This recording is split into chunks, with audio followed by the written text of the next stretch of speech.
नमस्कार दोस्तों, मेरा नाम है अभिषेक और आज हम बात करेंगे ईरान न्यूक्लियर प्रोग्राम के बारे में। जैसा कि आपने सुना होगा, आजकल कई सारे न्यूज़पेपर रिपोर्ट्स कर रहे हैं। जैसा कि मैंने आपके लिए ये द गार्जियन न्यूज़पेपर का यहाँ पे लगाया हुआ है। इसमें आप देख सकते हैं कि ईरान ने वापस यूरेनियम इनरिचमेंट चालू कर दिया है और वो अप टू 20% तक पहुँच गए हैं। जिसके बाद वो आगे चल कर के अगर वो इसी तरीके से और आगे बढ़ते रहे तो they will be easily able to make nuclear bombs which will be very disasters for Iran.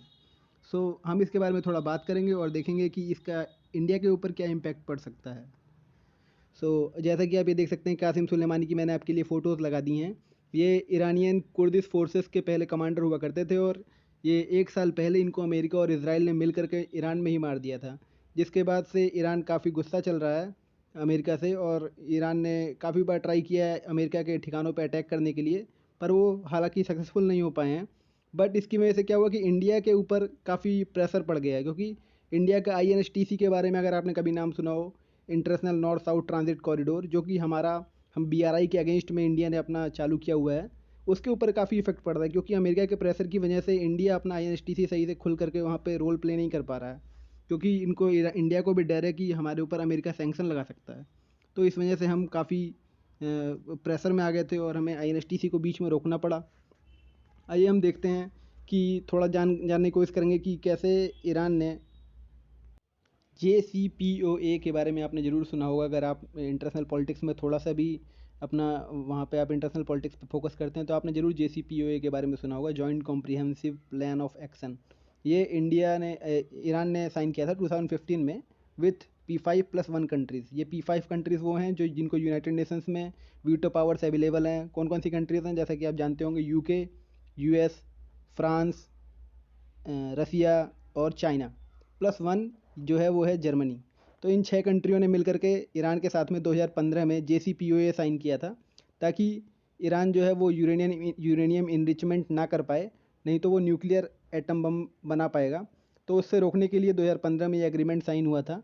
तो अमेरिका ने बोला था कि अगर आप न्यूक्लियर का इनरिचमेंट 20% के लेवल से ऊपर नहीं ले जाते हैं तो फिर हम JCPOA साइन कर रहे हैं, ताकि आप US के सैंक्शन से बच पाएँ और इंटरनेशनल लेवल पे आप फ्रीली ट्रेड कर पाएँ, जो कि 2015 से पहले ईरान के ऊपर सैंक्शन लगे हुए थे। तो ओबामा के टाइम पे US ने और ये जो P5 कंट्रीज़ हैं इनके साथ मिल करके और जर्मनी के साथ मिल करके JCPOA साइन किया था ईरान के साथ में। लेकिन अब 2018 में, जैसा कि आप जानते होंगे, कि 2018 में ट्रंप ने यूनिलिटरली JCPOA से वापस ले लिया, जबकि और बाकी की जो 5 कंट्रीज़ हैं, खासकर कि रसिया और चाइना, वो मना कर रही थी कि आप JCPOA से बाहर मत निकलिए, क्योंकि ईरान जो है वो बहुत ही इंपॉर्टेंट कंट्री है इस एरिया में, इस रीजन में। जैसा कि आप सब जानते होंगे, स्ट्रेट ऑफ हॉर्मूज़ के पास में पड़ता है हमारा ईरान, और ईरान से इंडिया के काफ़ी बेहतरीन रिलेशंस हैं। और ये स्ट्रेट ऑफ हॉर्मूज पे पड़ने की वजह से सारा का सारा जो ट्रांजिट होता है ऑयल का, वो सारा का सारा पर्सियन गल्फ़ के थ्रू होता है। 40% ऑफ वर्ल्ड ट्रेड जो होता है वो पर्सियन गल्फ़ या स्ट्रेट ऑफ हॉर्मूज से होके जाता है।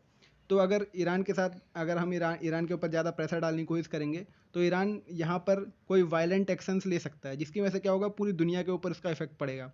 तो इसको ध्यान में रखते हुए सारी कंट्रियाँ, ये जो पावरफुल 5 कंट्रीज़ थी +1 जर्मनी साथ में आई और इन्होंने JCPOA साइन किया, ताकि हम ईरान को कंट्रोल कर पाएँ और उसको रोक पाएँ कि वो यूरेनियम इनरिचमेंट ना कर पाए। अदरवाइज़ उससे सबसे बड़ा खतरा जो था वो अभी तक ये है कि केवल पाकिस्तान को छोड़ के किसी भी मुस्लिम कंट्री के पास न्यूक्लियर बम अवेलेबल नहीं है। लेकिन अगर ईरान ऐसा कर पाता तो इसकी वजह से क्या होता है कि ईरान के बहुत ज़्यादा ख़राब रिलेशंस हैं इसराइल के साथ, और इसराइल के काफ़ी अच्छे रिलेशंस हैं अमेरिका के साथ। तो अगर ईरान को कल को अगर जाके न्यूक्लियर बम बना लेगा तो इससे सबसे पहले जो खतरा पड़ेगा वो इसराइल के ऊपर पड़ेगा। तो इसकी वजह से क्या होगा, अगर इसराइल के ऊपर खतरा आया तो फिर इसराइल और US के रिलेशंस इतने बढ़िया हैं, और US का सबसे बढ़िया जो मेजर पार्टनर है मिडिल ईस्ट में वो इसराइल है। तो US भी कभी नहीं चाहता कि आगे चल के भी ईरान जो है वो न्यूक्लियर फैसिलिटीज़ बनाए और उनको डेवलप करे और न्यूक्लियर बम डेवलप करे। इस वजह से काफ़ी बार इसराइल जो है वो पहले भी अमेरिका के F-15 रैप्टर्स और F-22 उनकी हेल्प से जो है कई बार पहले भी वो ईरान की न्यूक्लियर साइट्स पे अटैक कर चुका है, ताकि वो, और ईरान, उसकी वजह से क्या होता है कि ईरान 10-10 साल 5-5 साल पीछे हो जाता है और आज तक न्यूक्लियर बम नहीं बना पाया। अदरवाइज़ ईरान काफ़ी पहले न्यूक्लियर बम बना चुका होता। इन सब से इनको रोकने के लिए JCPOA साइन किया गया।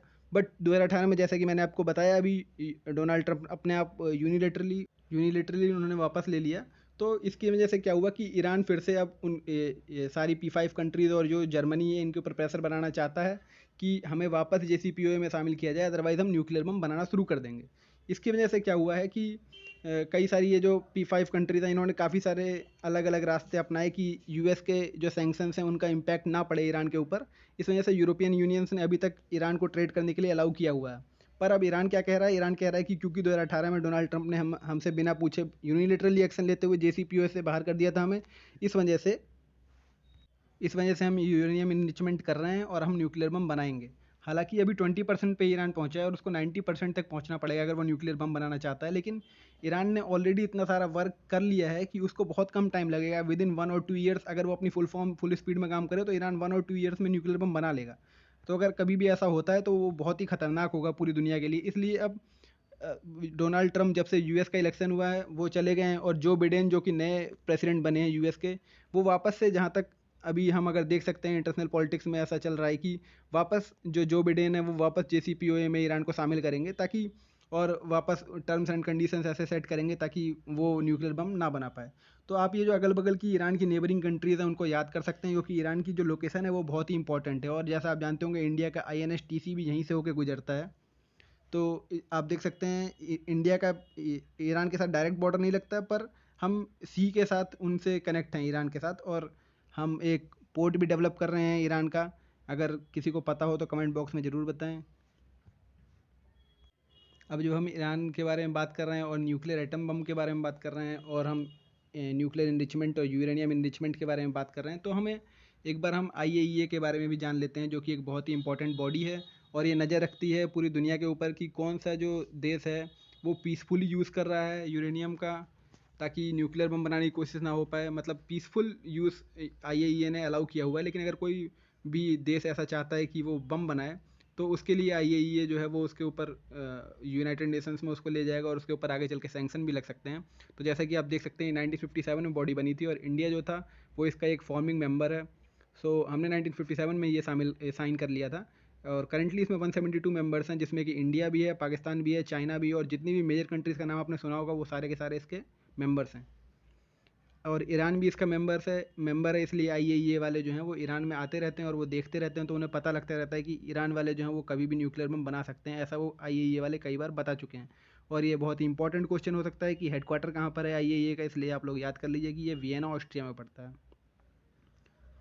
और अब हम देख लेते हैं कि यूरेनियम का इनरिचमेंट करने के लिए हमें कितने परसेंट तक हमें उसे इनरिच करना पड़ता है। जैसे कि आप देख सकते हैं, मैंने आप यहाँ पे आपके लिए यहाँ पे PPT में ये ऐड कर दिया, तो आप इसका स्क्रीनशॉट ले सकते हैं और इसको याद कर लीजिए, क्योंकि ये कभी भी मैच द फॉलोइंग वगैरह में आ सकता है आपके किसी भी क्वेश्चन में। अगर आप UPSC का भी एग्ज़ाम दे रहे हैं तो उसमें भी पूछ सकता है कि इनरिचमेंट कितने परसेंट पे पीसफुल पर्पज़ के लिए होता है, और एटम बम बनाने के लिए हम कितने परसेंट तक इनरिच करते हैं उसे। सो ये यूरेनियम दो तरीके के होते हैं, यूरेनियम 235 और यूरेनियम 238। हमें यूरेनियम 235 के ऊपर ही ध्यान देना है। यूरेनियम 238 जो है वो हमारे इतने काम का नहीं है, और यूरेनियम 238 जो है वो बहुत ही ज़्यादा अबंडेंट अमाउंट में पूरी दुनिया में अवेलेबल है, लेकिन यूरेनियम 235 जो है वो बहुत ही कम है, तो उसका हमें ध्यान से इस्तेमाल करना होता है। तो इसलिए अगर हम उसको 3 से 5% तक इनरिच करते हैं तो ये पीसफुल पर्पज़ के लिए होता है, और 20% इनरिचमेंट करते हैं तो रिसर्च रिएक्टर्स के लिए होता है, जिससे हम आगे चल के हम उसमें देखते हैं कि कैसे हम उससे इलेक्ट्रिसिटी बना सकते हैं और ज़्यादा अमाउंट में, कैसे हम उससे हीट जनरेट कर सकते हैं। जैसे कि आपने आजकल अभी सुना होगा कि चाइना सन बनाने की कोशिश कर रहा है उसी के थ्रू। तो ये सब जो है वो इनरिचमेंट कर रहा है 20% तक ले जा करके, और अगर हम 90% तक इनरिच कर देते हैं तो उससे हम एटम बम बना सकते हैं। सो ये 90% वाला जो है ये बैन किया हुआ है, और हम चाहते हैं कि यूरेनियम का जो यूज़ हो वो पीसफुल पर्पज़ के लिए हो, तो हम नहीं चाहेंगे कि 20% से ऊपर कभी भी यूरेनियम का इनरिचमेंट हो। So thank you for listening. In the end, I want to finish my video with a very good quote of APJ Abdul Kalam, that nuclear power is our gateway to a prosperous future. So kindly use it wisely and don't make nuclear bombs, but make nuclear reactors to produce large amount of energy, as there is so much darkness in the world and we can remove it by producing a large amount of electricity. Thank you for watching the video. Do subscribe our channel to keep up to date with international relations and what is happening in your surrounding.